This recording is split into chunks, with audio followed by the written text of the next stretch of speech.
Για να μην χρειάζεται να κάνετε κολοτούμπες και στις εφημερίδες σας και στα λόγια σας, κρατάτε μια πισινή. Εμείς δεν έχει δρόμο το πρωτάθλημα ακόμα. Εμπρός. Έλα, να μιλήσω. Να μιλήσετε προς Θεού. Μπορώ να μιλήσω. Μπορείτε. Τι ομάδα είσαι? Εγώ. Ναι. Όχι ο άλλος. Εγώ είμαι ΑΕΚ. Μπορώ να μιλήσω. Μιλήστε. Μην τρέπεσαι, λέγε. Δεν είναι ντροπή. Στον Τάκη θέλω να μιλήσω. Όχι, Ωραία, και στους δύο θα όχι, μιλήσεις. εδώ που πήρατε, δεν πάω να πάω σε ένα σπίτι, αλλά λέω, μιλάω μόνο στο Μην μιλάμε μόνο στη γυναίκα σου και να μην μιλάμε σε σένα. Δηλαδή, αν το έρθει. Δηλαδή θα το δεχτείς να μιλάμε μόνο στη γυναίκα Κάτω εγώ σου. στο σπίτι και να σου λέω θα ήθελα να μιλήσω με την κυρία σου. Δεν γίνεται αυτό. Θα δεχτείς να μιλάμε μόνο στη γυναίκα σου. Άμα δεχτείς, μιλάμε μόνο σε μένα.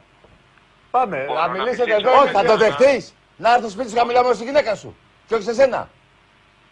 Ναι. Θα το δεχτείς. Εντάξει. Άντε, γεια! Άστο να, αφού το δέχτηκε. Τι λέει, Ζακ? Τι λέει ο άνθρωπος? Είπε να μιλάω μόνο στη γυναίκα του. Τι λέει ο άνθρωπος? Εμείς δεν είμαστε έτσι. Μπορεί να είναι από τηλεμάρκετινγκ και να έχει παραγγείλει κάτι η γυναίκα του και να πει θέλω την κυρία τάδε. Θα μιλάτε και στους δύο. Ρε παιδιά, είναι αγένεια αυτό που γίνεται, που λέτε τώρα να μιλήσει στον Τάκη, να μιλήσει στον Νάκη. Εδώ είμαστε δύο. Και άμα είμαστε τρεις, θα μιλάγατε και στις τρεις. Δεν κρυβόμαστε να σου παρουσιαστούμε ξαφνικά. Εδώ είμαστε, απίκο. Να μιλήσεις. Καλησπέρα. Δεν θα μου κλείσεις τους αυτούς. Όχι, αυτό που πρέπει μου. Εμπρός. Θα μιλήσω όμως στον Τάκη. Έλα, λέγε.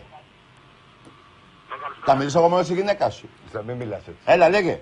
Πες ένα. Ναι, στην αδερφή σου. Στον πατέρα σου. Κάπου. Μπαίνει σε μια Όχι, οικογένεια. εγώ θέλω θηλυκά. Να μου πεις εσύ για πατεράδες. Θηλυκά, εκεί.